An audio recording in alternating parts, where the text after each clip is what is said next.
Yo, what's going on, everybody? How's it hanging? How's it happening? You guys know this is Kevin from the Chord Progression Podcast, brought to you by MSOD Rocks, Rock Middle Thrive.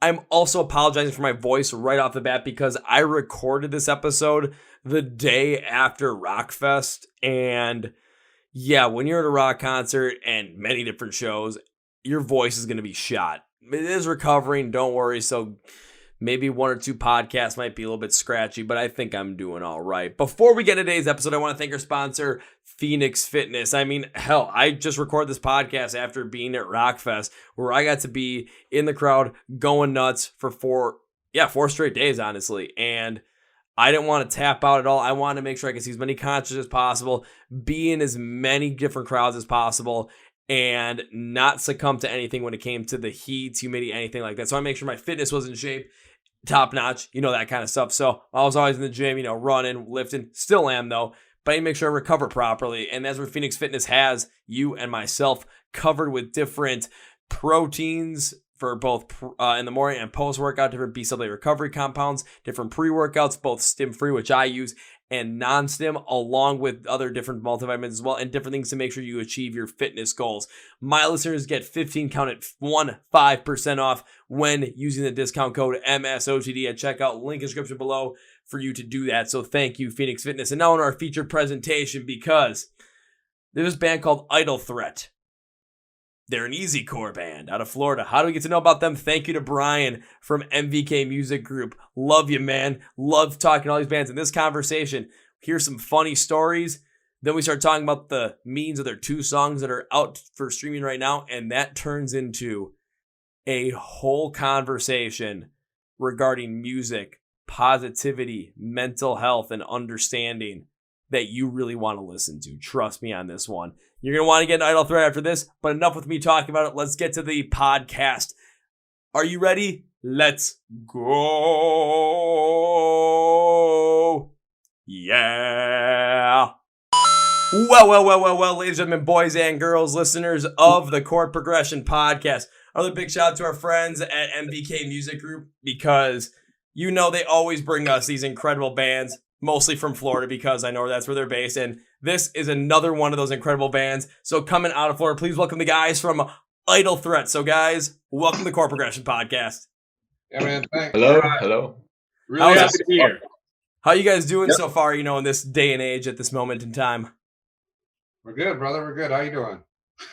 Like I said earlier, I am doing, it's rough, but it's a good kind of rough. My voice is sore after 4 straight days of being at a rock music festival at Rockfest, and my body hurts, but it's well worth it after the year almost a year and a half we went through with no music.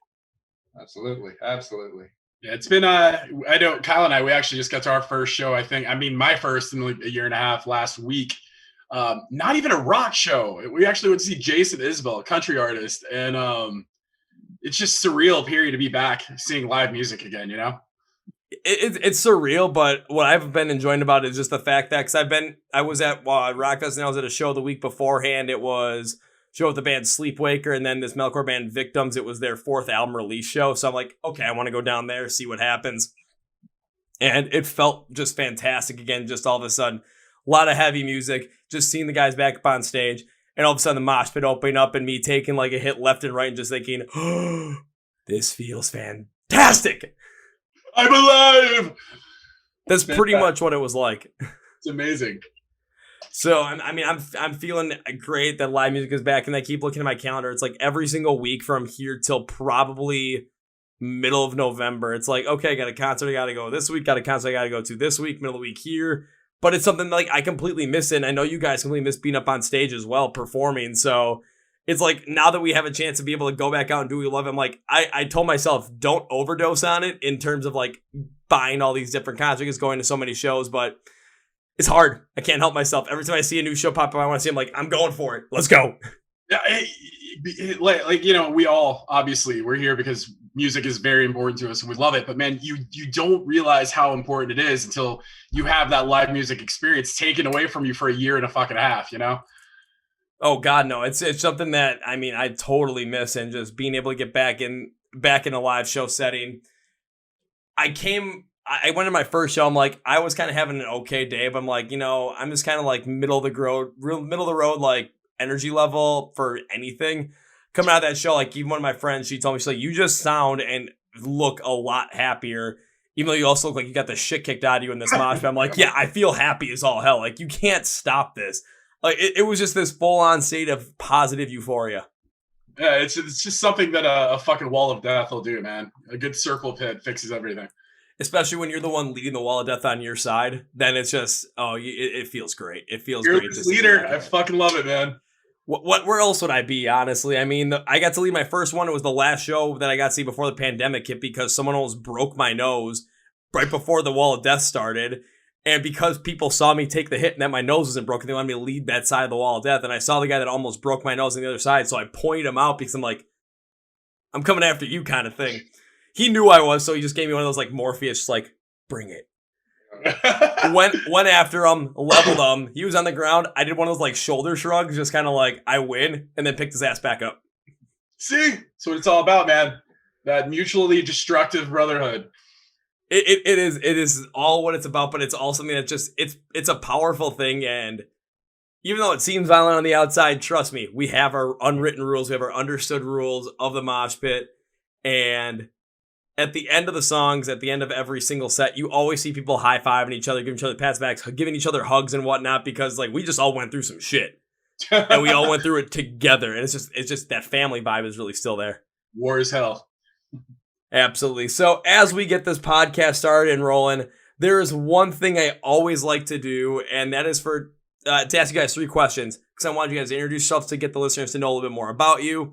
But the 3 questions I ask is going to be for all 4 of you. The first 2, oh man, if you can't get these questions right, there is seriously something wrong going on. And it might even like be, me hitting my head, getting a concussion, that kind of bad. But the third one's always my favorite just because it kind of puts you on the spot in a fun way. So the first question is, what is your name? The second question is, when it comes to the band Idle Threat, what do you do in the band?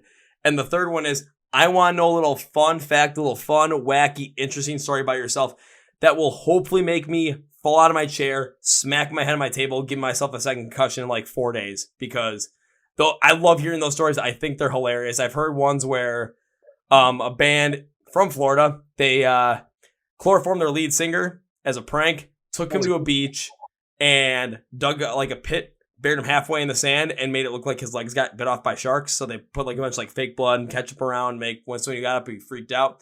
Another classic one I heard was band was driving to a venue, and the drummer, or someone, no, it wasn't the drummer, someone was in the front seat, and they had to relieve themselves, and there was no rest stop around, so just wanting a bottle. Threw the bottle out the window, only for it to come back in through another window and basically give the drummer a golden shower. Dude, karma's a bitch, man. Karma is a bitch, but I mean, those are some of the crazy stuff I've heard, and I like to give those examples to get you guys creative juices flowing, but also to give you a little bit of time to start thinking about some stuff. So now it's the point where I have to say, whoever wants to go first, take it away. You gonna tell the Tallahassee story? Okay, I'll go first. All right. So obviously I'm Kyle. Guitar is what I play in the band. So my little fun story, I guess, is back in 2011, I was playing in like this Southern core band called Ghosts of Mississippi. We wanted to be like Maylene so bad. But we did like this little mini tour just through Florida. And one of our stops was in Tallahassee. And we're on FSU campus playing the show, and we get invited back to the frat house there. So we're partying with these dudes. Our tour manager disappears for like 30 minutes. Can't find this fucking guy anywhere. 30 minutes goes by. All of a sudden, we hear this blood-curdling scream come from one of the back rooms. Dude runs out, fucking butt-ass naked, raging boner, screaming. Then behind him, a girl comes out, also butt-ass naked, screaming at him, throwing things at him. Turns out the girl was a prostitute, and he refused to pay her because her blowjob was awful. And because he refused to pay her, out of like another room comes her pimp, Also, butt ass naked. What? As expected. Wielding like this fucking 38 special, talking about pay my bitch.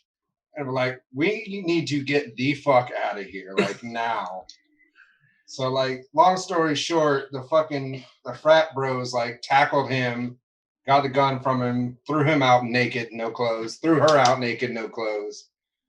Band manager got his shit. We left, finished the tour, and like when we got home, we're like, bro, you're fucking fired. Wow. I mean, I don't blame you for making that move, firing that tour manager, because still, what the actual hell? Did he like contact the Better Business Bureau or like? I don't know. Like, yeah. Was he like, hey, this is go to Yelp? Is there a Yelp for like? Yeah, your head game was not good. I mean, I'm it's the internet. I'm pretty sure there's like at least like 15 or 20 sites that are like that. You might have to go on the dark web to actually find that stuff, but I mean, that's up to you if you want to give that a shot. However, Don't try like home. However, you might want to put a Yelp review up there on the on that tour manager and be like, so yeah, let's just say that he like 1-star why puts you in very interesting situations, and not interesting as in fun, interesting as in why the hell are we in here? Yeah, I mean, it starts off interesting and funny, and then you're like, oh shit, my life is in danger right now. You're like Ralphie on the bus. I'm in danger. Yeah. Oh, I feel like just off of that story, you could create like a whole entire like song and like tour poster. It's just Ralph just sitting there. It's like the I'm in Danger tour. Now, I'm thinking we're gonna get a concept album out of this. It's gonna be a whole piece of art, man. We're gonna really go deep dive into that whole fucking thing. That album is gonna be called I'm in Danger. I don't know. And then there has to be like the album cover has to be like one of you guys sitting on a bus, just like Ralph Wiggum is, and just smiling. Oh man, imagine the videos already. Ready? You want to go now? Yeah, I can go. So I'm Lindsay. I am the lead vocalist. I also play guitar. I once impaled my left nipple on a deer antler. What? Can you elaborate? Yeah, I need some more context behind this. So, yeah, I was. This is not even related to tour. This was just some stupid shit. I was 20 years old, not 21 yet. It's New Year's Eve. We'd stocked up a bunch of booze to go to this hotel party because at 20 nobody had places you could party, so that's what we would do. And we went to this hotel party, and I, at that point in my life, and subsequently for a very long time, like to prove how fucking cool I was by doing really stupid shit. That particular night, the stupid shit was chugging an entire fifth of Jaeger in about 5 minutes. So this happened and again, the rest of the story is as it was relayed to me after the fact, because I have no fucking recollection, right? So that happened at around 10 o'clock, maybe 10:15. We ended up leaving, going back to this girl's house that one of my buddies ended up talking to that night. And this is in the middle of nowhere, North Carolina. And I say that because people who are familiar with Southerners know that there's a lot of Southerners that just have this affinity for Native American decor.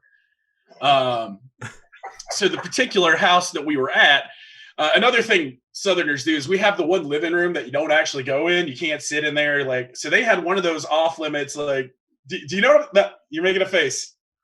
I'm from Wisconsin. I don't think I know what this exactly is. I haven't spent that much time in the South or in random people's homes to really experience I'll have to explain. Everybody's like aunt has that one like den that you just don't ever actually use for anything. A lot of times there's plastic on the sofa so it doesn't get fucked up. It's like that. It's, you know what I mean? Okay. It's like how some people have like the nice towels in their bathroom that you don't actually fucking use.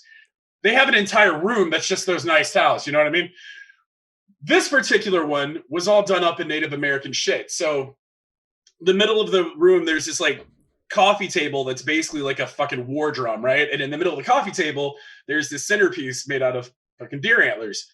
So I'm shit-faced, obviously, because I don't know how I'm functional. I get up to go back to the restroom to either puke or piss or both. Who fucking knows, right? I go back there. I ended up like ripping a towel rod off the wall. I'm just like fucking Hurricane Lindsay going through this random person's house, fucking shit up, right? As I'm walking back from the bathroom, do you remember the old Chris Farley, like Saturday Night Live, like Matt Foley motivational speaker? Absolutely. Remember when he would just like fucking belly flop onto the coffee table and bust it out of hell? Absolutely. I did that onto the War Drum coffee table with the deer antler centerpiece.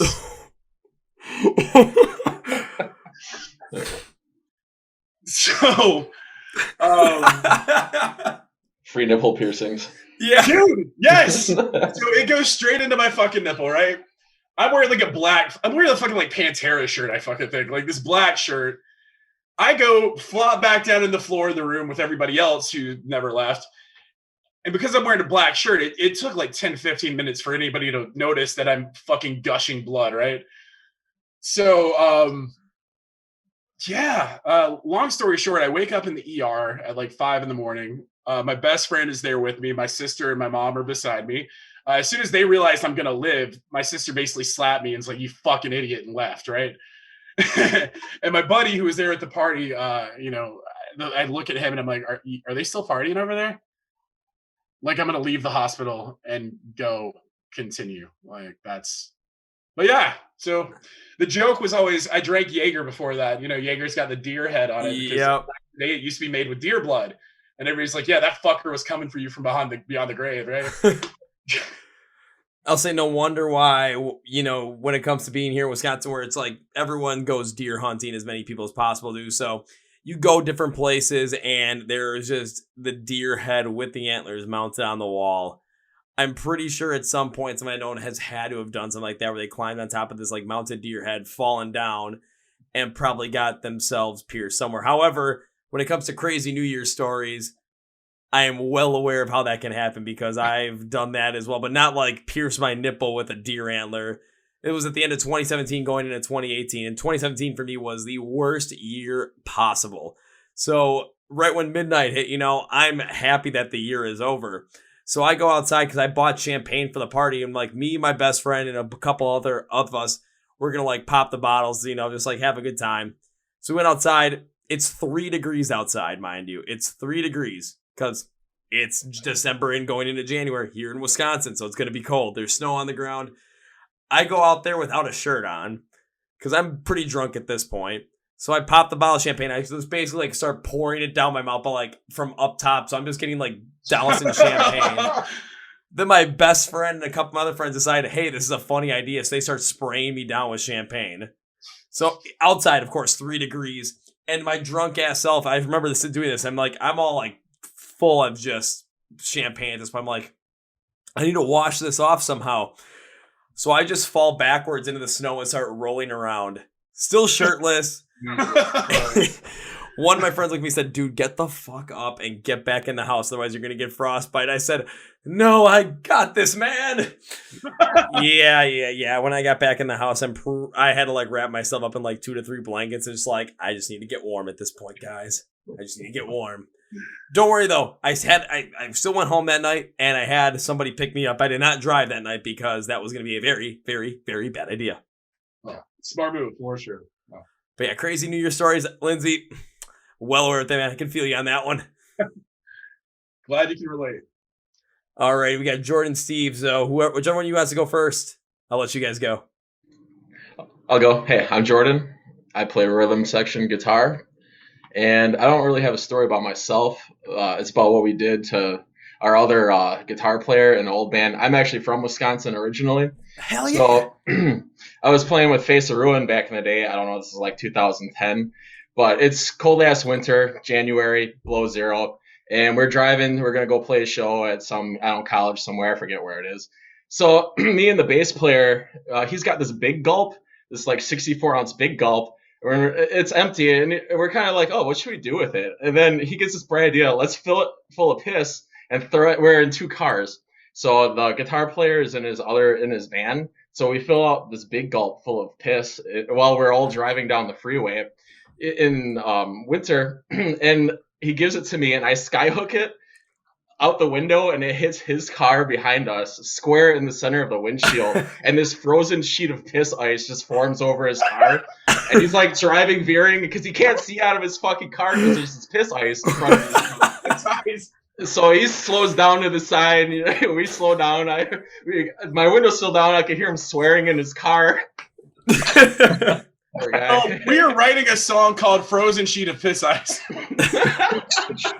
Yeah, it's get the Fall Out Boy like That's too many words. This is called the song Piss Ice. I don't know. You could go with something like, I do like Frozen Sheet of Piss Ice. Like for Frozen Sheet of Piss Ice straight on a car, I just call out the name of the song because when it comes to like, that easy core metalcore style, I do miss the days from like the late 2000s or 2010s where the song names are just the most ridiculous thing. Like, hey baby, here's that song you wanted me to write, or I slept with someone in Fall Out Boy and all I got was a stupid song written about me. There's also maybe holding hands wasn't such a good idea. The final episode, let's change the channel. It's just a bunch of just like those random, just weird names. Yeah, names of the songs don't even match the damn song. Has nothing to do with subject matter. Yeah, absolutely not. But then but you remember those songs because of it. So if you end up calling a song like "Frozen Sheet of Piss Ice" on a windshield, and it could be like this like super duper like heavy love song at the same time as well. I was like, why'd you write that? Well, there's a story about it. Stuff happens. So oddly enough, that is now the second drive-by yellow shower that I've actually heard of, but this one didn't actually hit somebody, just hit the whole entire car. Yep. However, I don't know what it is when it comes to Wisconsin and throwing stuff out the window at your friends, because I had the same idea too, but with water balloons. Ooh. Oh no. And there was one, but we didn't fill them up with piss at this point. We filled them up with water because we wanted as many water balloons as possible. Me and two of my friends, we were driving through this like parking lot because there are a lot of like cruisers and street racers that were there. And there was this couple that was like laying in the bed of this truck, and my friend was driving, my best friend was in the front seat, and I'm in the back seat. We all each have one water balloon left. So we're like thinking we're going to throw them we're just going to see who we hit, and we're going to peel the fuck out of there. Because my buddy's got an 04 Impala, which had a V8 engine in it. So I'm like, we can still move. Me and my friend that's driving, we throw ours just like, straight through, and really nothing happens. My best friend in the front seat does the whole skyhook thing, lands smack in the middle of this truck, gets these two people wet, and we speed out of there while cars are starting to rev up and follow us out. And we probably were driving around for maybe 20, 25 minutes, just weaving in and out of all these different neighborhoods, just trying to lose as many people as possible. What is it? Why is this skyhook always the move? Well, if you think about it, like when it comes to distance, it's trying to throw out a window, and it's like you don't get that full range of motion with your arm. But when you're throwing it from a passenger side window and you're skyhooking it, you're still in that full motion, so you get a lot more distance on it. More leverage. This man has done his research. just science. Hey, I'm doing it for the science, guys. I mean, we figured it out. So if you're ever trying to throw some out a window at a fellow bandmate, at another band, as a prank or something, you're going to want to do it from the opposite side so that you can skyhook it instead of just like, imagine like your elbows tied to your side and you're trying to throw like this. That's how I throw, so. Okay, Lindsay, then you might be fine by doing that, but for everybody else, skyhook it. All right, we got one more, and these stories are great, so let's see if this can continue. All right. Guess I'll go. My name is Steven. I play bass and I sing. And since we're doing the theme of like cold night, like 3-degree weather, I don't have too many 3-degree weather stories with bandmates or anything like that. But I'm prior military, and my second deployment we were in Latvia, and during the wintertime. And what was different about the other places that I went to is that Latvia is wet cold. Like it is 33 degrees Fahrenheit during the daytime. So it's just warm enough so that it can rain on you. And then come nighttime, all that freezes on. Everything that got soaked and drenched is now being frozen solid. And so we're doing Op 4, like we're working with the other militaries, like all of us got blanks, and the whole point is like we're supposed to be like doing on patrol and like not get caught by the other ones. And all my shit is just, everyone's shit is just completely frozen solid, like nothing, like we're just miserable. Like we've been going like every day, just like trudging through like all kinds of terrain and shit, like all of our wet gear and stuff. And so we had no idea that the Dutch had been following us for like nearly like 2 hours before we actually went to go to sleep. And so the next morning I just wake up to like my own sleeping system being unzipped, and the guy had like the 9mm to my face, just like, no, you must be quiet, or you must be quiet, or just be quiet. He just couldn't. He couldn't. His English was not that good, understandably so. So he's just like, no, you must be good. And then we just hear like everybody else, like his other like Dutch service members were like taking their rifles and shit, like clinking like on our gear because it was frozen solid. Everything had to get uncracked and everything. And we're just like, yo, what the fuck is what is going on here? And, that the same day we just did like a debrief. It's like, had a lot of bad field ops here, but never once did I think that an entire squad of Marines could get taken over by a bunch of Dutchmen in the middle of Latvia. And then like I said, and then as soon as everything was done, continue to rain, 33 degrees Fahrenheit, just rinse and repeat. We all had good times. It was all fun. It was all fun and games. We'd shoot the shit afterwards. A lot of the guys wanted to trade with us. Like in the UK, you can't, like, they can't own knives. You're not allowed to own sharp anything like that. So if you show them a multi-tool or a knife, they'll freak out. Like they'll give away their entire, they'll give like 2 full sets of cami uniforms for a Gerber, like a multi, just regular thing. You just go to Academy and just get one. Like, yeah, they love that shit. All right, now you're giving me ideas, man, because I'm trying to go over to Europe and just maybe do it as like cheaply as possible. So I might have to, find a way to bring a couple knives in there just so I can be like, barter with people like, hey, you want this knife? Yeah, I'm going to need this from you. You want this knife? You want this knife? Well, the SAS are just awesome, dude. The SAS got us. Like the scout sniper, their scout snipers get us. Like they get everything that we do, man. It was just, it's fun. It's fun time. It's shitty times, but at the end, you got your boys with you. So absolutely. The camaraderie there I have in this band too. Like it's just we shoot the shit. We have a good time, man. And when it comes, there we go. There we go. I'll say when it comes to being a band, that's the way you guys want it to be, where you guys are just comfortable with each other, having a good time, and the camaraderie is there, so that would be fun.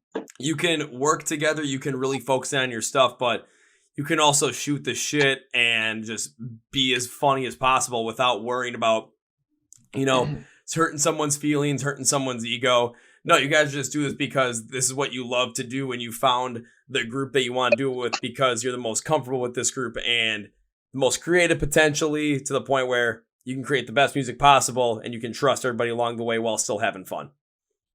Absolutely. 100%. So now I got to ask this question, because before we jumped in on the call and started recording, I know Lindsay mentioned the band In Shallows, who I did a podcast with as well, where they had basically formed over the pandemic and really got things going that way. And you said it was rather similar to your story. So I got to ask, what was it? What happened with the formation of this band? How did that take place, especially during the pandemic when no one knew what the hell was going to go on the music scene outside of recording and releasing new music? Yeah. So basically, Kyle and I met over Twitter. We're big soccer supporters. We're big in the Orlando City, the supporter group culture and all that fun stuff. And we kind of got to know each other by shooting the shit on Twitter about soccer. And then you came to realize we both were guitarists who were into the same shit. And we'd kind of been out of the game for a little while. And at the beginning of the pandemic, I bought a bunch of home recording gear because I wanted to get back to music. I felt like this was the best opportunity that I would have to, fill my free time getting back to something that, was a central part of my life for a long time. And the more we talked, the more we were like, dude, we just need to start a fucking band. And we met the first time we hung out, the first time we jammed together. We basically wrote and recorded all the guitar parts for This Could Be Us, which is the one song that's up on Spotify right now. Actually, by the time this airs, the new one will be up, but we'll get to that later. Yes, we will. But Kyle and I basically, we wrote that in about 2.5 hours. And it was just really clear to me anyway, that we were onto something immediately. Yeah, man. So like, it was just easy. Like, you know, you play with some people and it's like, man, like you're not vibing with what I'm doing. With us, it's like we went in. I was like, hey, I got this riff, and you're like, oh, hey, I have this. It kind of goes with it. And then I was like, hey, there's this lead, and bam, we had a song 2 hours later. You know what I mean? It just fucking clicked, man. Yeah. I was saying that's the kind of way you want it to be as well. But Lindsay, I do have to give you credit for the fact that once a pandemic hit, you just jumped on buying that recording equipment, because I know so many people that did that or tried to do that, but couldn't do it because of how heavy the demand was. I mean, hell, even for me to buy some recording stuff as well, I needed a new mixer, and I bought it in February of 2020. So when the pandemic hit, I'm like, okay, thankfully, like I have everything I need already. I don't have to worry about trying to, redo this thing, because the mixer I had initially was great for myself, but trying to bring on other guests on the podcast, specifically in this kind of a format with recording via Zoom so I could record the video as well, trying to use that mixer for that was just horrible. It was horrendous. So I'm like, screw this. Let's get a better mixer, and bought one literally a month before the pandemic hit.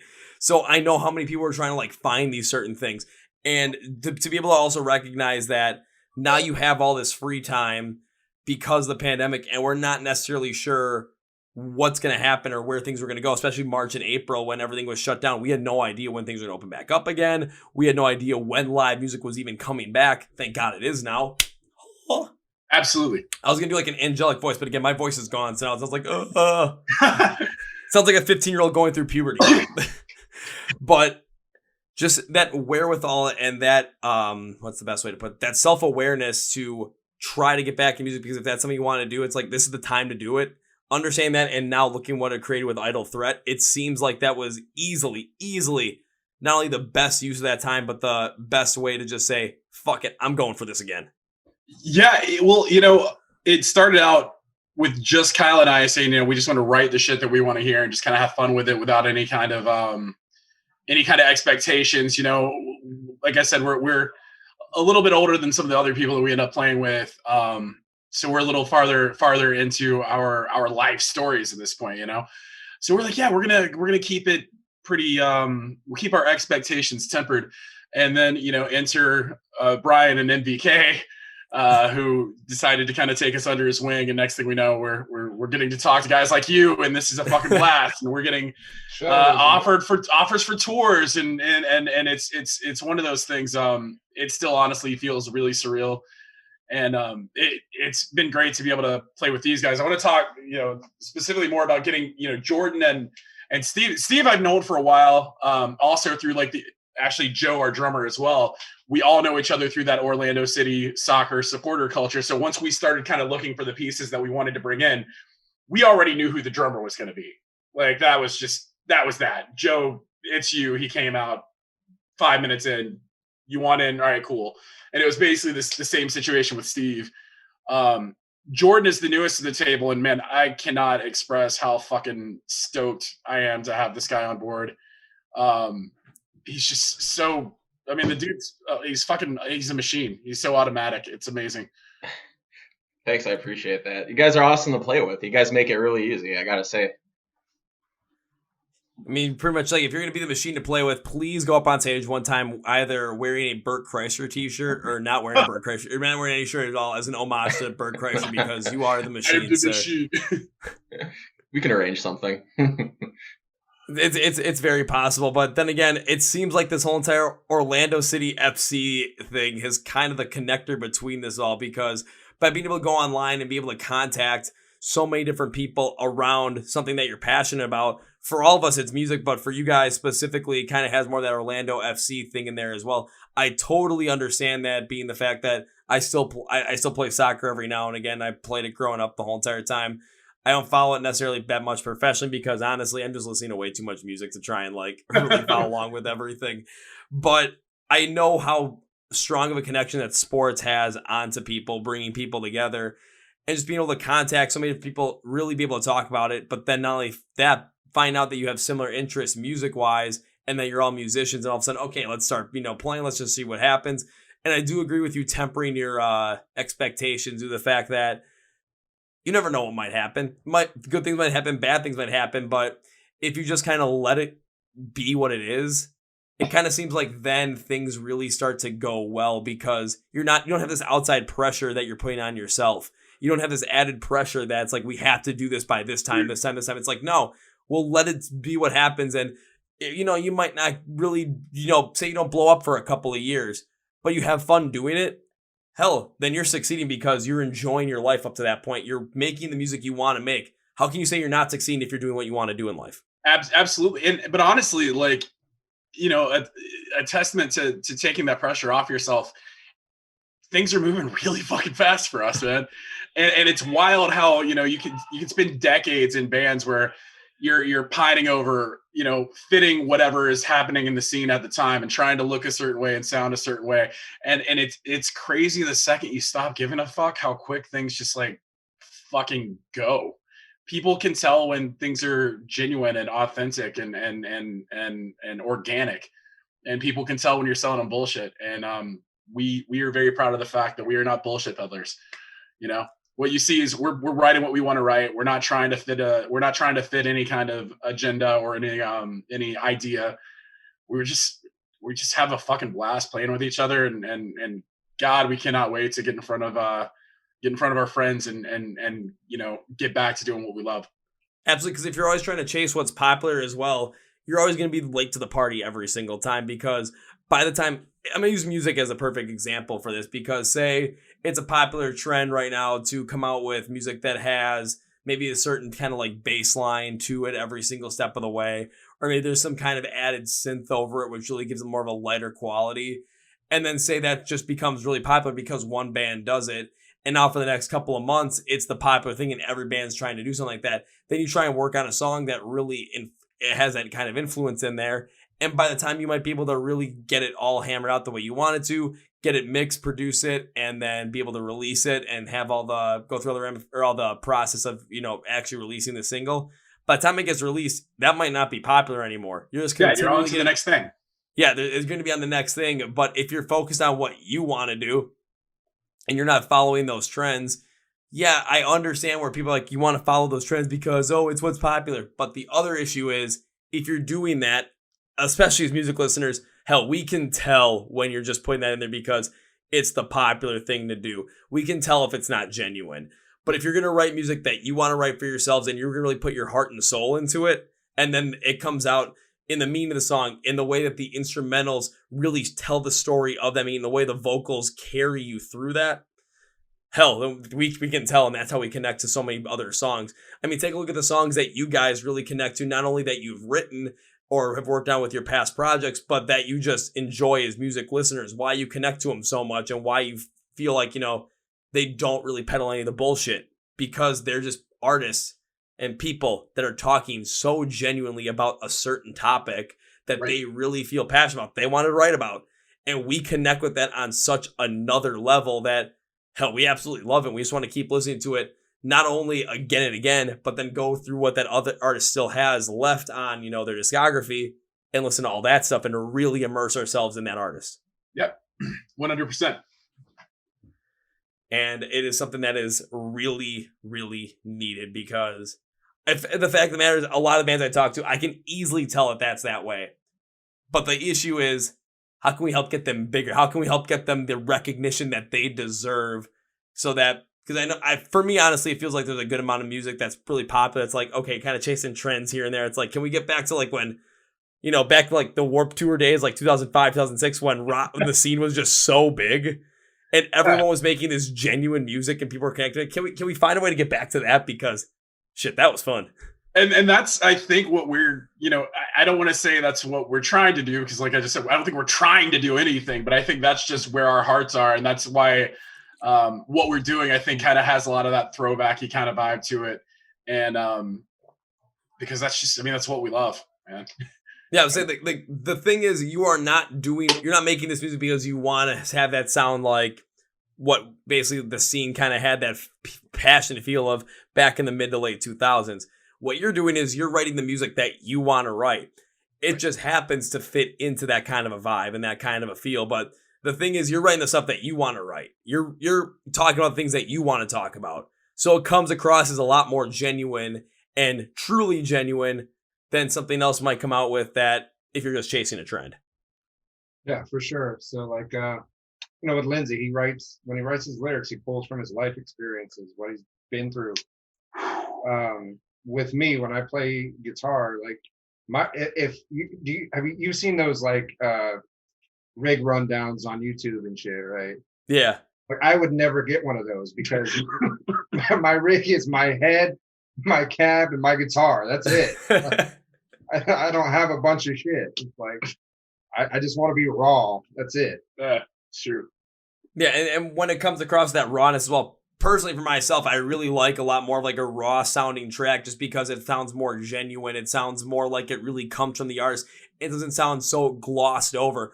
However, don't get me wrong, if you put some different production behind it and you do some certain things with your rig so that you can produce a different kind of sound that has a little bit more of like a smoother, maybe more electronic piece to it, and it works, I'm totally for it. Don't get me wrong. But just where I come with my musical taste and preferences, I love having more of a raw sound to it because you get more of this raw emotion that then interconnects with the meaning of the song and with the vocals as well. That's why I like punk rock so much, because it's just basically straight up get up there and play. Or like with metalcore, especially when it's more have that raw kind of sound, it's just heavy and gritty. It's just like, give me more of this shit. Like August Burns Red, perfect example. Just give me, like, if it's going to be heavy, just give me the heaviness and let me just immerse myself into what's going on with the meaning.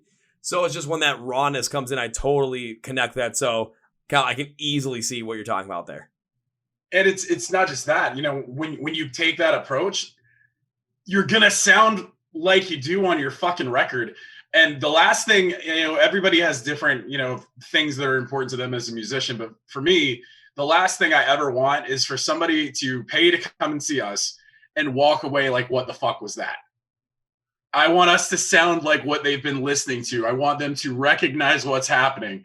So it's important to sound like us. And the less extra shit, like you said, there's a place for the production, and I respect it. There's an art form to being able to add all these different, layers and synth and all that. Like, I respect it, but like at the end of the day, we're a fucking rock and roll band, and we want to sound like a fucking rock and roll band, Oh, absolutely. And when it comes to that live side as well, as a fan, I love it when bands have the same feel live as they would in the album, but it's a little bit more intense just because you're seeing them live. Hell, when I was at Rockfest, it was my first time seeing Saint Sony. It was my first time ever seeing Adam Gontier perform live. And he's got such a unique vocal set. So I'm thinking, okay, what's going to happen here? Is he going to sound like he does on an album and everything I've heard, or is it going to sound a little different? He got up there and the first thing he played was he did it was just himself and hit electric guitar, just did a little rendition of World So Cold. Of course, 3 Days Grace wrote the track. And I'm listening to it thinking, this sounds just like I would expect it to.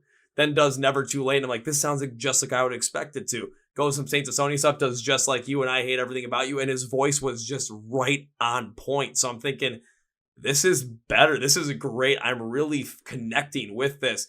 And when that happens, you want to see that. You want to see these bands and you want to see these artists perform live again and again and again. Absolutely. Because now you're seeing the music that you and listening to the music that you love, but this time you're seeing it actually performed by the artist in front of you, and you feel like you're listening to it kind of on the album at the same time, but also you're feeling the emotion of a live show, and you're really feeling what you felt during those songs, just listening to them at whatever point in time made you feel the most from those songs. You're feeling it all again and then some, because now you're hearing it without any kind of filter, and you're noticing that, holy shit, this is exactly what I expected, but the energy is even greater. Dude, and then the next time you go back and listen to that studio version, you get taken back to that place and you remember, and this is still what it sounded like. So you can then, you can overlay that energy on top of it when and it almost makes listening to it after the fact even better, Absolutely. I'll put it this way. Why do you think I've seen Rise Against 9 times and I've seen him 4 times in the span of a month this year? Because Not only do I love the band, but it's like seeing them live is a whole different thing in terms of energy, in terms of momentum, but the songs still sound the same. Every Time I Die is another one that's like that for me too. Every Time I Die is way high on that list. I still have yet to see Every Time I Die. Oh my Fucking God. A, man. Oh, it's one of the best live shows you If will they're ever see. anywhere near you, you have to go.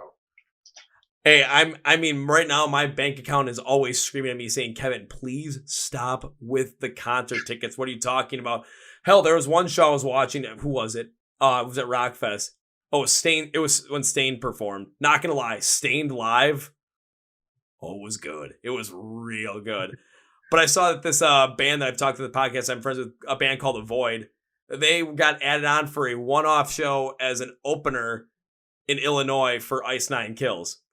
Wow. I want to see a Void live. I love watching Ice Nine Kills play live. So I'm like, this is a no-brainer. So I'm literally in the crowd on my phone buying concert tickets at a concert. Like, I kind of think I have a little bit of a problem, but it's because there's so many bands I want to see live. I want to experience so many of these things that I don't want to stop. Like, I am freely just throwing money at these things because I know that by the time the show day comes, I could be feeling like crap. I could just be out of my mind like, oh, I don't want to go do this. I don't want to drive an hour and 45 minutes from Milwaukee to Joliet, Illinois to go see a show. I go there, and once the first band goes on, I am instantly just into it. Like, I'm locked into it. Same thing with the podcast as well. If there's times where I don't want to do it, all of a sudden I see you guys pop up on the in the waiting room waiting to get accepted into the meeting for Zoom and into the podcast. My energy can go from here just like up to here and just keep going every step of the way. It's just something that gets me energized. So when I go and see live music, especially if that band just has that intense feel, but they sound just as good live as they do on the album, it's a whole different animal. So that's why I love the rawness behind it. Even some of the times when you get a lot of the production behind it as well, but the production on a live setting is done so well that it just really meshes into everything. Oh, for hell, sure. that's another art in itself, but I got to give credit to the people that can really pull it off. Yeah, I do too, mainly because I don't know that I ever fucking could. We were actually just at an MBK show the night before, Saturday night, and there was a band. I don't know if have you spoken to Traverser ever? I do not think so. So if Brian, if you're listening to this episode, let's get on that.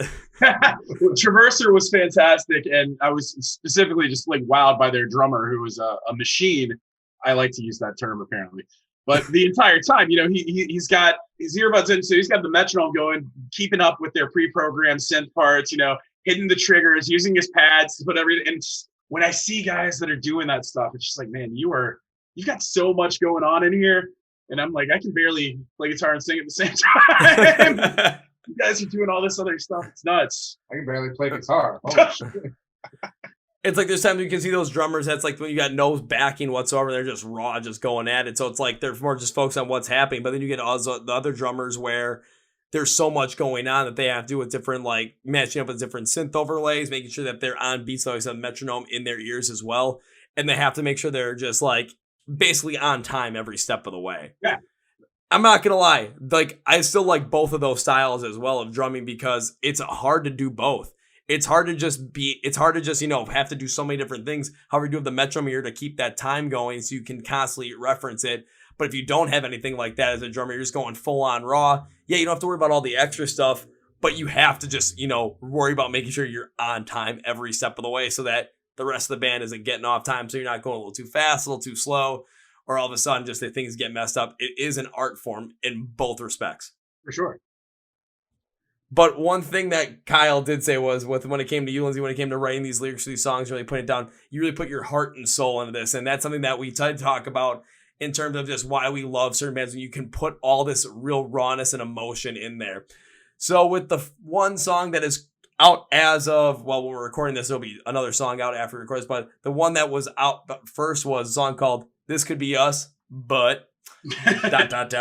So whenever I jump deep into a song, the first thing I was trying to figure out is the meaning for myself. Reason is because when you figure out the meaning of the song, you can see where the instrumentals are going. You can see how they really relate to the emotion behind the theme of the song and really drive you to that point where you might not connect with the song perfectly the same way the artist did, but you're going to connect with that same emotion and kind of make your own, because we've all gone down different paths in life. I mean, between Lindsay, Kyle, Jordan, Steven, and myself, all five of us have done completely different things in life. But the emotions of some of the things we have done in life are the same, so that's how we relate to them in the songs. Then the instrumentals really bring that forward, and the vocals really give us that guide as well to really figure that out for ourselves and add to it. So I gotta ask when it comes to This Could Be Us, but what was the meaning of the song? Because I want to see how close I got and how we connect on this. See, I want to ask. That just makes me want to ask you first. Be like, what did you get? But we can do that. We can do that. No, yeah, we can do that. What did you get out of it? All right, let me turn my other screen here because I've got a nice page of notes so I don't forget about this up. Because again, I listen to so much music over the time. Sometimes, certain things I don't want to forget them, so write them down. Makes sense. For sure, absolutely. So I wrote the meaning of the song is, I think, relate to the concept of forbidden love. You take a look at two people that have always felt something for each other or want to be together, but something was always in the way. And it might have been something like parental approval, especially if you're younger, societal approval, because that is also a thing as well, or forces completely outside your control, like different times in life, maybe, wrong place, wrong time kind of thing. This seems to be like this one person is pleading to the other to take that leap of faith and go for something greater than they could ever imagine. It's like, this could be us, but your own premonitions and rejection of your true wants and needs in order to appease others prevents that. Wow. Kevin, spot on with that. I've got to say that's scary. So we'll see who actually listens to this. She may actually listen to this. We'll see. I fucking love that. So it would be about my high school and like straight out of high school girlfriend who I was completely in love with. We went to different colleges. We decided, we were mature enough at 19 to realize like, we don't need to tie each other down. We need to go experience that aspect of life and then kind of revisit things down the road. And then after that, just the timing was never right. So yeah, it was there was a conversation that kind of sent me down that path, that what if, and then, it's easy to get kind of carried away with the way you wish things would go. Right. But yeah, you basically you basically hit the nail on the head, and I'm so impressed. Wow, I'm just gonna take that as a testament to the clarity of my lyric writing. Well, I that, but like, because usually when I try and look at lyrics too, of like if I can find them online, I'll look at them so I actually can read the lyrics while I'm listening, so I can understand. Of course, when it comes to listening to like metalcore and deathcore, and then I don't have the lyrics to it, it can get kind of tough at times. I'm not gonna lie. But with this one, of course, I couldn't find lyrics online, so I'm like, okay, let's listen to it. Let's really try and understand the lyrics and really try and understand the vibe of the song to really see where it goes. Because when I don't just read the lyrics, like I will have the song play in the background while I read the lyrics, because listening to the instrumentals and listening to the vocals, that's where really all that emotion drives. So you can kind of feel where the song is. And then you listen to the lyrics again. That's when your guide comes in to really try and figure out what the song means to you. Because there have been times where all of a sudden, hell, when I was in high school, there was this girl that I was always like hanging out with every now and again. And she was always kind of one that like kept me on a string in a way. Right. So it was always like, I was like, if all else fails, Kevin is still the option. You were you were the guy she kept in the glass, like, please break in case of emergency. Pretty much, yeah. And it's just like, as time kept going on, I kind of like I was really into it, but like really into like potentially being with her, but it just was like, okay, what's kind of keep me from like making that move. And there was different like ideas in my head, different pressure. Like I'm always dreaming like that this could be us, but maybe it's something where like my friends would have looked differently on me because if I went after something because they didn't like her, or I would potentially, have to go down a different path in life. Like there was always or she didn't want to do it because she was going after this other guy, and I was still in that like glass case of break in case of emergency. And even when we were in college, she basically told me that I was in that box at one point, and at that point, I literally thought to myself, well, this isn't fucking worth it. So ended up getting myself a girlfriend between my junior and senior year of college, and she got so jealous she tried to break us up. Wow. Yeah, because she lost that little control over you, man. And then it was like the reverse because then she was kind of like on that this could be us, but now I lost it because I kept doing that glass box song, and now you're gone. So I'm gonna try and get you back to that. And by doing that, I basically did the NSYNC dance and said bye bye bye. What's funny, this actually takes us to the subject matter of the next song that by the time this comes out, the next single will be released called "One Man's Trash is Another Man's Trauma," and yeah, that one's more in line with this progression of that story.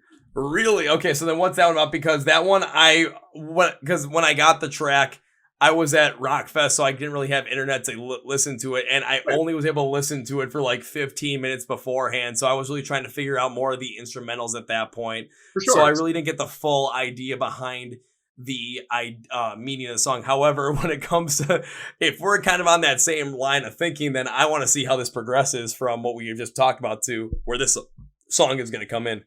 Right. Well, it's not about the same person. I'll be very clear. Okay. It's more about. I mean, everybody's felt lied to, shit on, fucking taken for granted, and it's tale as old as time, right? Which kind of like you were talking about with yeah, right. So yeah. I feel like it would be really relatable to what you were feeling when she you had to give her the bye. Yeah, pretty much. Kyle and I actually did a fantastic rendition of that at karaoke one night, by the way. Choreography and everything. It's true, we did. But that's a different story. But yeah, that one is one I'm really proud of lyrically, just because it's such a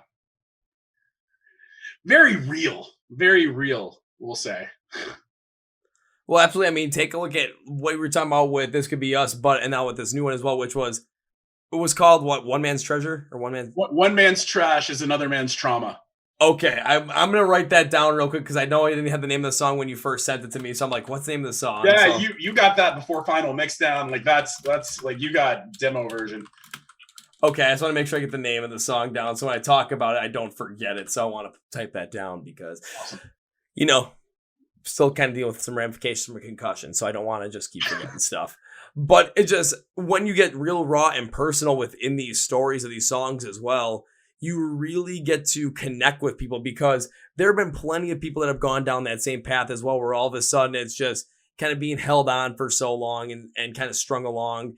And then you get to that point where it's like, basically someone, could basically like, didn't want to be with her. So that's kind of like their trash. And just for me having to deal with all of the backlash on that and basically being the Fred without benefits at that point. That's the best way to maybe describe that. But it was somewhere like I was just being taken advantage of that point. So there was some sort of trauma involved as well. There is some trust there as well where, still when it comes to connecting with certain people, there's some struggles there for me because of that. Because of all that stuff, because I don't want to have to go through that again. Would you want to go through anything like that again? No, I don't think so. There's a lot of people that wouldn't want to go through that again either. So they're going to connect that because they're going to understand the emotions that you're talking about in that song.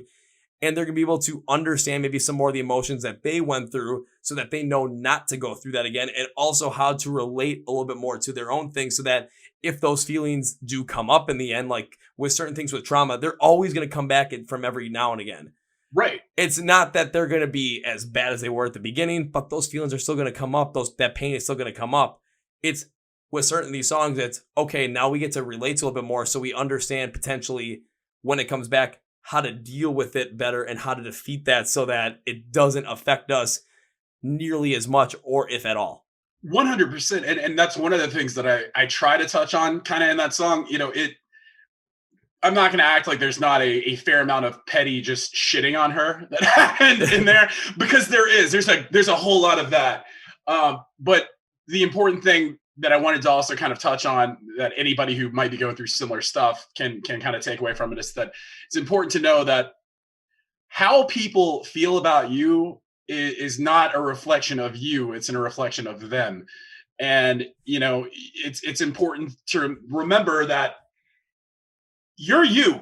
You are an amazing human being. You are in control of how you, navigate through life and the way that you treat the people around you.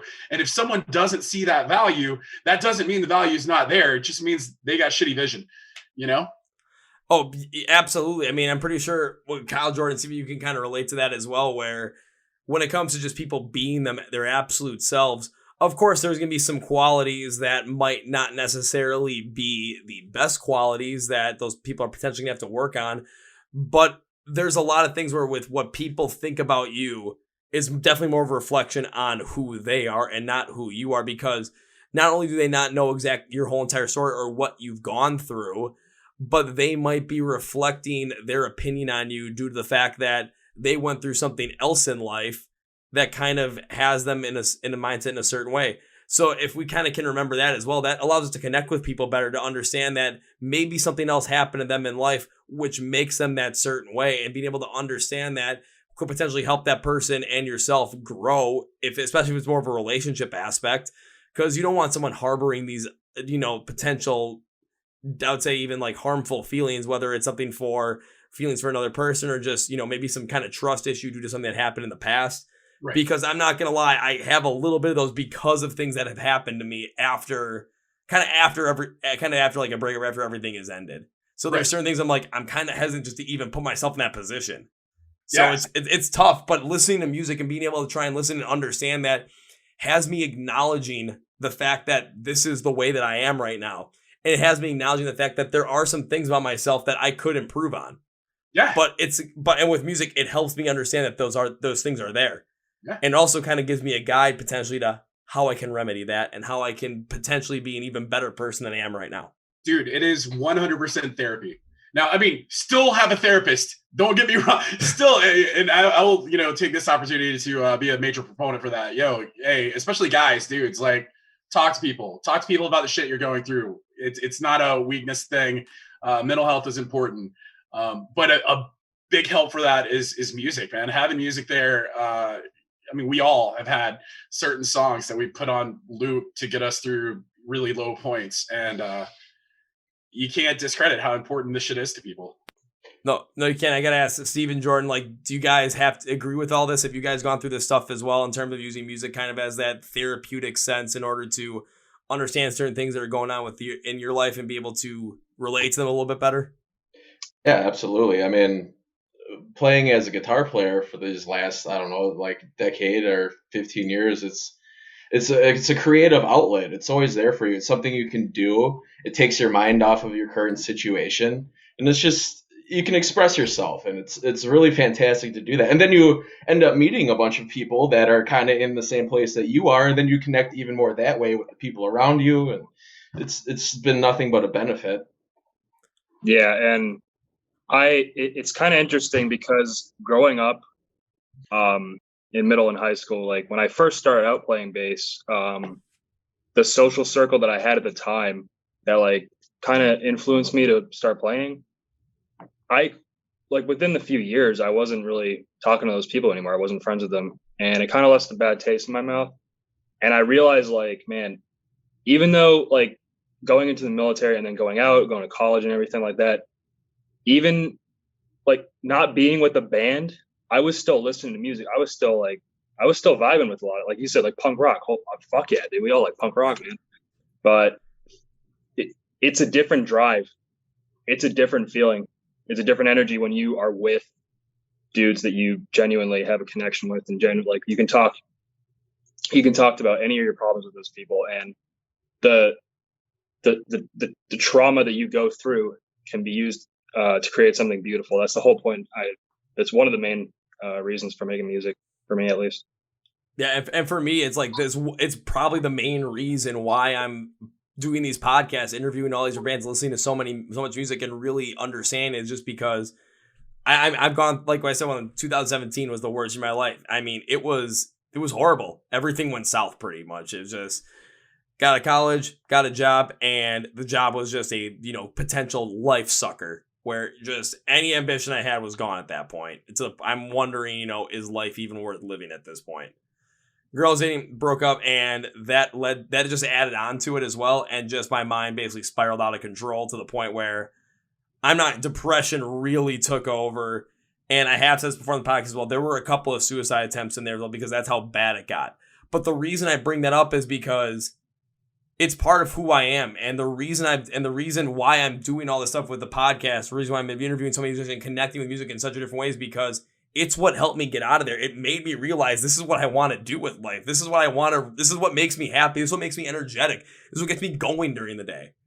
So just connecting with that and then connecting with everybody else's music to see what they were talking about in their music, see where they were going, specifically see what they felt and how it can relate to myself and how I can use that to understand what I've gone through, understand what I'm feeling, and how to potentially, when it comes to certain things with like traumatic experiences and certain kind of just like things that kind of, you know, pains that kind of pop up in your head, like a phantom pain in a way, how to deal with that and how to potentially make that as minimalistic or completely mute as possible.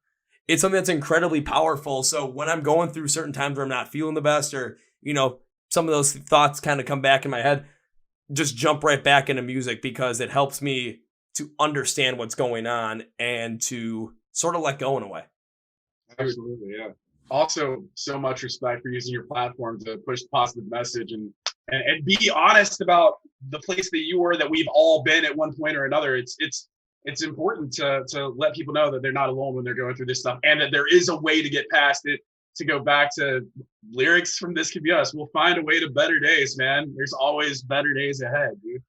That was one thing that I always kept reminding myself, like, there's got to be some time ahead. There's got to be some better days. I still remember, you know, you're back in like high school and college as well, and all of a sudden just you're working on something, you're studying, and things are just really, really hard. And it's like, it just seems horrible, but you always have to remember better days are ahead.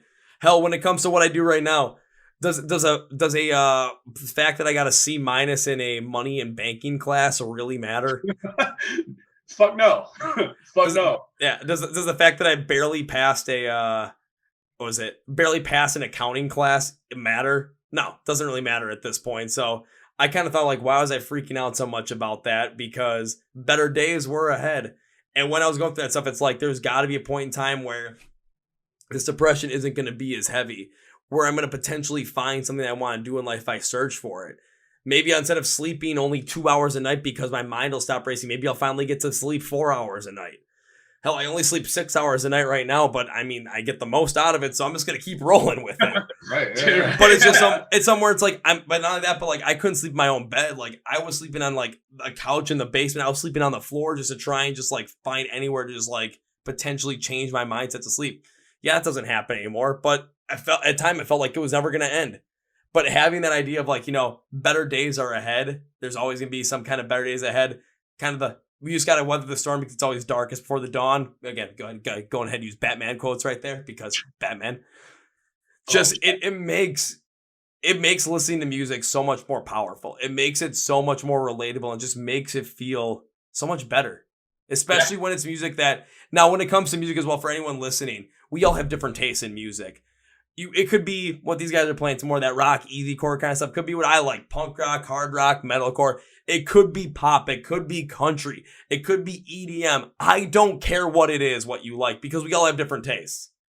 But if it impacts your mood and impacts your well-being mentally in a positive way, to make you feel better about yourself, to make you realize certain things, and potentially to, if you're going through stuff, for you to be able to deal with it better so that you can get to those better days.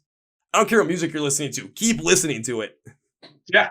That's the big fucking takeaway from this podcast today. Stay positive. Keep your eyes on the prize. Keep listening to music. Things are going to get better no matter what. Things are always going to get better. We're all testaments to that. And not only that, but when it comes to this podcast as well, not only just this episode, but every episode of the Chord Progression podcast, I'm talking with so many different artists from the rock and metal genres and all their subgenres as well. I know you guys might not like everything, but it gives you a chance to understand where artists are coming from, what they're writing, why they're writing it, and why their songs are constructed that way in order to really get that message across, so that maybe you can check them out and maybe they can impact your life positively. If they don't because it's just not your sound, fair enough. I get it. I totally understand. If someone sends me a country track, probably not going to do me any good. If someone sends me a metalcore track that has some long, ridiculous name, but it really impacts me heavily, I'm all for it. But it's just all depending upon taste, and it's just a great way to get to know so many different bands that are making such incredible music that really has this raw emotion behind it. That if you're going through something, you can relate to, and just have this incredible passion behind it, so that when you go out in the world, and because I know sometimes it's daunting to face the world, you can face it with a positivity that you got this. Yeah. It doesn't matter what you're going through at that moment. You know better days are ahead because the music makes you feel like those better days are coming. And if you're having a bad day and you can jump into the music and turn your day around, doesn't matter what music it is, do it. 100%. Man, we went from like talking like about just crazy stories to all of a sudden you guys forming the band, and all of a sudden went on this whole entire mindset of how you guys came up with the idea for like the meaning behind these songs, to taking what music gives you and using it positively. And I do, like you said, Lindsay, about, you know, going to therapy, be open to it if you want to go to it. For myself, I never went because I basically dove deep into music. That was my form of therapy. For sure. And yes, there are breakdowns in it because there's metalcore. There's going to be breakdowns in it like therapy. There's But beauty in the breakdown, man. There's beauty in the breakdown. It's the beauty of the breakdown. Like even Excellent fucking album, by the way. It is a fantastic album. I was going to say, even kind of going like thinking about the breakdowns as well. Live music again. That was one of those, that was like one of the other catalysts that helped me get out of that rut and out of that depression, because I started going to see more concerts. The amount of camaraderie in those live shows, the amount of happiness in those live shows. And during that time, that was the first time I ever started going to the mosh pits. Yeah. It took my mindset to a whole different positive level. So when it comes to really getting into music, and that's why during the pandemic, we missed out on so much of this. We missed out on so much great music to really experience it live. We missed to experience all these great bands that are upcoming and really getting their start, to see them live for the first time. But now that we're able to go out and do this again, if you want to go see a show, go see a show. Especially if it's rock and metal or in the subgenres. If you're nervous and because you don't want to go by yourself, I'm being totally honest with you. Go by yourself. The fans of that show are just, honestly, it's one of the best places to ever be, because everyone's there to listen to music and enjoy it in a positive way. Yep. And hell, if something happens, like again with the mosh pit, if someone falls down, you're getting like 5 to 6 people picking them back up. I've seen ones where all of a sudden, you know, someone went in there and wasn't being very nice. There was kind of like a little bit of a predatory way. Yeah, us fans kind of took that guy out and made sure he didn't come back in. Not going to say how we did it, because it's kind of brutal how we did that. So don't incriminate yourself. Yeah, seriously. Yeah, that one was not. I can tell you guys how we did that after the podcast if we're done recording. Please do. Because it was what rough. I love about this community, fucking rock, metal, all of that, is going back to what you said, man. Like, you can go by yourself. You're going to make friends. You're not going to be by yourself the whole time. I promise you, for sure. You're never going to be by yourself. I mean, I've gone to shows plenty of times by myself. Trust me. Usually before the shows, I'm always talking to the random people. And the one thing is for me, that's where I feel at home. That's where I just feel confident in myself. So all of a sudden, like, I'll start talking to random people. Hell, I made friends. I see them at shows all the time. We can never remember each other's names. But whenever we see each other at shows, it's like, dude, what's up? And it's like seeing people you would like. It's like seeing family again that you haven't seen in a while. And so I can't wait to like be able to like go back to concerts that are going to be around my area at the venues that I like to go to, because now I get to see that family again for the first time in a year and a half. Do you want to know the positivity that's going to do on mindsets? Dude, these people that you're sharing these like transcendental moments with, man, and this raw, like, you know, you talk about the pit, man, and we were talking about rawness earlier. There's nothing more raw than a pit, and it's just raw aggression, but raw joy and raw concern for your fellow man. You know, somebody goes down, you shut it down, and you get them up. Like, it's real. This sounds so extra, but it's fucking humanity and what it's supposed. These feelings that we don't really get a lot in anywhere else in modern life. You know, to just I don't want to say there's no rules, because there are rules, and it polices itself, and we kick the shit out of each other and then hug, and you leave with, you know, strangers' fucking bodily fluids all over you, and it couldn't be any better. And it's just, I feel sorry for people that have never experienced it. So when it comes to a mosh pit as well, I know, again, there's people that you don't want to get in that because you might be scared, or you might because, you know, there's a bunch of big dudes in there. They're powerful. If you don't want to get in it, I totally understand. But if you want to just feel that energy, one of the best things you can do is stand on the edge. Yeah. And because you're not going to take these full on hits and just shove people back in. Just shove people back in. There you go. Mean, there are times where I go into pits like, at the first part show, like sometimes I might be a little bit nervous just because, you're going to get hit. And if I'm nervous or for some reason, I will literally turn the person next to me and say, hey, push me in. Because then it's like, I don't have a choice. I get pushed in. There's one time I got pushed in. I got leveled within the 2 seconds of getting knocked. I got knocked on my back. Wind was knocked out of me. Like, I got picked up by this dude was maybe like 6'5", 290. Picked me up. He's like, you good, man? I'm like, give me a minute. I'll be good. Dude. That was it. Rest of the night, I was in the pit because now any kind of premonition of getting hit was out of my mind because it already happened. Right. I played football forever too. I was a offensive guard, and that was always the big thing. The first hit of the game, you get that first hit, and then after that, you're woke up. And it's the same. It's the same with the pit. You get rocked that one good time, and then it's like, all right, I'm in. I'm clocked in. Let's go. I'll do the same thing when I'm playing soccer because like we've been playing indoor soccer a lot. So you got like the boards up there. Before a game, I will just run into the boards. Wake yourself up. I'll get the hit. Now, basically, it's like, okay, now I've taken the hit. I forced myself to take the hit, but I take the hit. I'm good. Absolutely. Yeah, but now again, we got live music back. We got this coming back. It is incredible, and you guys can be up on stage. It's going to be awesome. So, where can we expect to see you on stage for the rest of the year? Well, I know this is probably going to be end of August when this goes up. We got a big MBK show on August 14th at West End Trading in Sanford, Florida. And before we started the podcast, we were speaking a little bit. The dates aren't out yet, but we're going to be hitting the road in the East Coast in October, the end of October, from the 21st through the 31st, with the guys in the band, The Interrogation, who have got it's members of Earth Crisis and Freya, who are also doing kind of easy core stuff. So we could not be more excited for that. That's going to be a blast. Keep up with our socials for the actual dates. I know we're going to be starting off in Buffalo on the 21st or 22nd. And we'll be ending up in our neck of the woods down here in Gainesville and Orlando right around Halloween and after. But we're going to be playing as much as we can, as many places as we can, and we will make sure, if you're following our socials, that we beat you over the head with all of that. So we'll call it the easy core run. So you're gonna get happy, angry music. You're gonna be like Ralph Wiggum on Sugar. I'm happy and angry.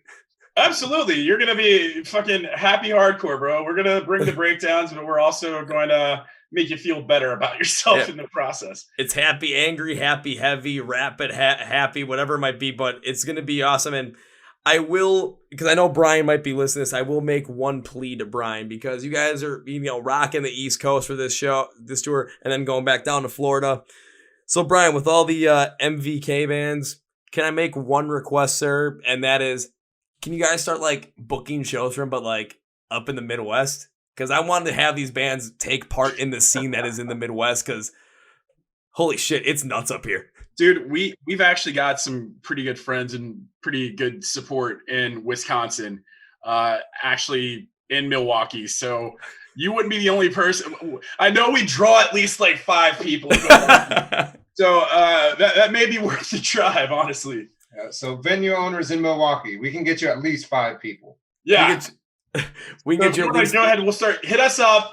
We can start talking about guarantees and shit. Yeah. Milwaukee's dope, though. It's a dope fucking city.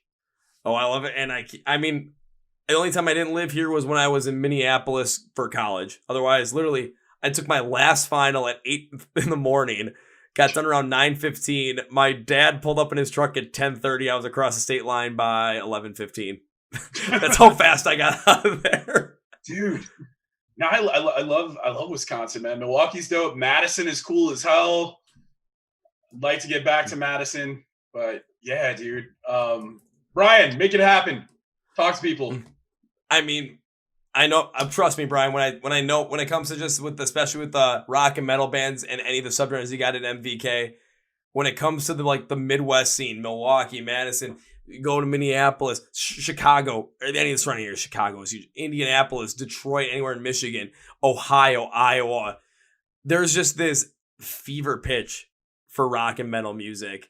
It doesn't seem like it's there, but trust me, it is. I've seen it. I've been a part of it for multiple years at this point.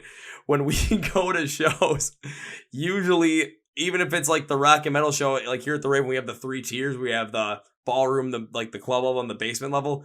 If the basement level is the only one that's got the rock and metal show, it is usually the tightest packed. It's usually the only one that's sold out, and it's usually the most rambunctious. And it's fun as all hell. And you go away with such a positive vibe behind it. It's a family up here. We want to get the MVK family into the Midwest family. Let's go. Let's go. If that's a plea for you, Brian. So let me know if I can help. So, guys, as we close out this podcast, I love to give you guys a chance to say anything you want to say at the end, plug whatever you want to plug at the end. And at that point, now the floor is yours. I'm gonna go, Jordan, Steve. You guys got anything you want to say? You guys have been the quiet crew. Ready to play some bass. Just ready to go. Play some bass in front of people. Let's go. Yeah, Let's get going. Let's keep it going. I mean, shit, I got my fucking acoustic right here. I was just like, Oh my god. He's itching to play, guys. He's itching to play. We need to get him out on stage. seriously. Yeah, I mean, honestly, same. Just mirror that. I cannot fucking wait to get in front of people. We get to kind of test the waters this Saturday, which we're stoked about, and then a couple weeks after that show with Devil's Envy, Leaving Haven, Post Profit. Anybody who's listening who may not be familiar with those bands, go check them out. They're all incredible. But man, it's been a long time coming, and I'm so ecstatic. Yeah, there's not words. I will shamefully plug all our socials. Follow us at Idle Music. Idle Threat Idle Music. Threat Music. That's right. It changed. You're right, sir. Idle Threat Music on Instagram, Twitter. There you will also find our merch. Please buy that shit so we can tour. Yeah, we want to get to Milwaukee, so go buy shirts and shit. Yes. And also, like we touched on earlier, by the time this comes out, One Man's Trash is Another Man's Trauma. The new single will be on all of the streaming services: Apple, Spotify, Pandora, whatever you use. Go get too, probably. Yeah, fucking Napster's still a thing. Apparently, we're on that. So yeah, go follow us, subscribe us. If you're gonna do that, say hi, shoot us a DM. We love to get to know people. We always respond. We're excited to make new friends and really start this journey with you guys. Should I know you guys are still on Napster. Just everyone listening, do not, and I repeat, do not download their stuff off of LimeWire. Do not give your computer a horrible, horrible virus. And it won't even be us. It'll be like fucking 4 years strong or something. Or it'll be like half a Linkin Park song because that was pretty much Napster the whole entire time. With somebody with way too much delay on their mic just yelling their name every 30 seconds. Oh, yeah. Oh, God. Good old jokes at LimeWire's expense. But now it's time for me to close out this podcast with my 3 things. So, Kyle, thank you for plugging your stuff because now I get to do it again. So, when it comes to finding Idle Threat online, make sure you're up to date with their social so that you know when new music comes out, when they're going to be touring, where you can get that stuff, where you can buy their merch, where you can stream their music, where you can download their music and support them as much as possible. I know you guys are thinking, Kevin, there's probably a lot of them. And we know that Kyle said it, but can you just give us the links in the description of the podcast, whether it's on YouTube or Spotify, Podcast, iHeartRadio? And I'm going to look at you guys right now and say, you guys know I always do this and make it as easy as possible on you. So you have no excuse not to follow them on all their socials, buy some merch so they can come up to Milwaukee and play and listen to their music, especially when the new stuff comes out. So it's all going to be in the link of the description, or all the links are going to be in the description of the podcast for you. So don't worry about that. Now, the second thing, guys, is now I like to always make a promise if there is a band on the podcast that I absolutely enjoy having. This has happened 100% of the time. 100% of the time, guys. And I was been able to make good on this promise when I was at Rockfest. I was able to make good on this promise with a band called Modern Mimes and with the guys in Throw the Fight from Minnesota. And the promise is when. It's not an if, guys. This is not an if. This is a when I can see you guys perform live for the first time. use his finger raise up and say, first round's on me, guys. First round's on me for sure. Hell yeah. First round is going to be on me. If I will just please don't just, buy $50 shots of Patron. What kind of psychopath? I've got a story for you. Then I got a story for you after this podcast is done with that. Man, if you got Labatt up there, I'm good. That's all my friends freaking drink because they that's what they do. They go play hockey, they drink Labatt. That's pretty much what they do. So I got you covered, man. So on that note, as we close out this podcast, I cannot end this with a goodbye because I will be making sure I'm following along with all your stuff. And I gotta make good on my promise of first rounds on me when I see you perform live for the first time. So I cannot end this podcast with goodbye. That's weird. Let's end it with see you guys later. See you later, buddy. Thanks for having us. Adios. Adios. Ooh, wow, folks. That's my interview with the guys from Idle Threat out of Florida. Please remember to follow them on all their socials. Remember to see them live if you have a chance. And please, if you are feeling down now, go back and listen to that conversation, especially the second half that we had. I will have the timestamps for you as well. In regards to everything, talk about, positivity, mental health, connecting with music. And heck, if you got to go to a show by yourself, but it's going to make you feel like, go to this show by yourself. We are there. We're supportive of you. We love going to shows by ourselves because we know the power they have for us. And we want you to share in that as well. We don't want you to miss out on a show because you have no one to go with. You want to know who you have to go with? Everyone that's at that venue. Trust me on this now that live shows are back. Remember to follow Idle Threat on all their socials, buy some merch, stream their music, download their music, help them out as well. Every link will be in the description of the podcast. Please remember to follow everything with MSOTD Rocks. Facebook, Twitter, Instagram, subscribe to the YouTube channel because of the podcast videos for the Chord Progression podcast. If you like the audio versions, we have Spotify podcast, iHeart Radio for you guys. So please do that. If you haven't already, if you have, I want to thank you very much for being a supporter. It means a lot as we are continuing to bring better emerging bands and even some of the heavy hitters as well out of this podcast. I want to thank our sponsor, Phoenix Fitness, for sponsoring this podcast. Again, you get 15% off using code MSOTD at checkout. Thank you, Phoenix Fitness. And on that note, that's going to be for me, guys. Thank you for watching, listening to the Chord Progression podcast. Rock and Thrive. My name is Kevin, and even though my voice is shot, you guys know how I end every single episode with a big, healthy, and hearty see ya. Okay, I can still do unclean vocals somehow.